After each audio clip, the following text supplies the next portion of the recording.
One of the most powerful career tools is one that people vastly underutilize, and many people have never even tried. I want to talk about that is the power of the informational interview. Let's get into it.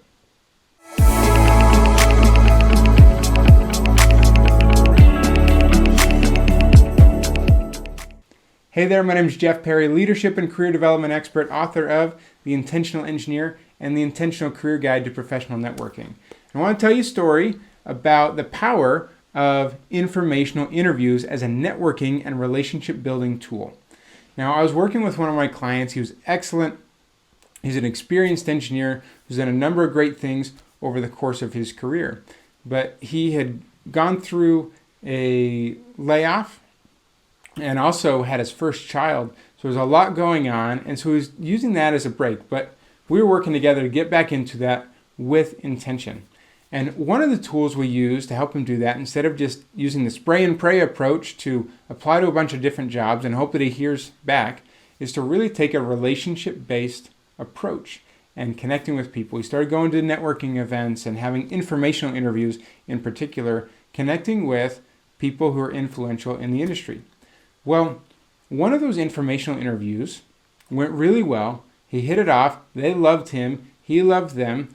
But in terms of like, hey, is there a job opportunity there? There wasn't. They even said, hey, we wish we could hire you right now. We just don't have headcount or the opportunity that would be a good fit for you right now. But please stay in touch. Well, it wasn't more than 2 or 3 months later that he gets a call from a recruiter in that company. Someone had just put in their 2 weeks notice in a role that he would be very qualified to fill. And the very first person that they called was him. The executives and the leaders of that company said, hey, we know Brad. Here's his phone number. Here's his contact information. Please go reach out to him.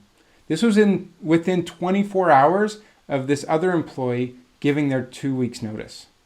They were already reaching out to him. This job wasn't public. It wasn't on the market. And I see this happen all the time. And it was because of this intentional focus on building relationships first. And he stayed in touch with these people. And so as soon as there was an opportunity, he was the first person on their mind. And it all came from a simple informational interview, a conversation where he was able to connect with them, they could connect with him, and we could start building a real relationship. And this is it. This is the power of networking, which networking really, in its simplest form, is just building relationships, making friends. This is authentic connection. When you do this, I promise good things are going to happen, and it may not be immediate. It may not turn into something right here, right now, right after that conversation, although it may, and I've seen that happen too.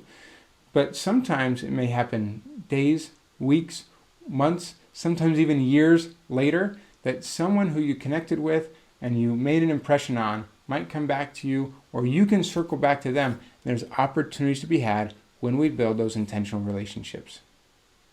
But I'm seeing this across so many of my clients. If you're searching for a job and you're stuck in that loop of applying all the time and not hearing back, the spray and pray approach is not working. You need to take that intentional relationship first approach to connect with people who are influencers who might be able to influence your opportunity to connect with the right people and get a new role. If you want to go deeper, my book, The Intentional Career Guide to Professional Networking, is very pragmatic and can take you step by step through a number of different tools to build your network in an intentional way. And if you want to go even deeper and get some personalized help through a challenge or an opportunity that you're facing, you can reach out and connect with me, and we can talk about some coaching, training, or other resources that might be just the right fit for you to help you through this opportunity and a transition that you're trying to make. Thanks so much for being here. Hope this is helpful for you. And if you see yourself in this story, I invite you to take action and get the help you need. Life and careers are not meant to be built alone. Please reach out and let's connect, and hope to see you on the next video. Make sure to like and subscribe so you can be notified of the next video, and it can help us get this word out to more people as well. Thanks so much for being here, and we'll see you on the next one.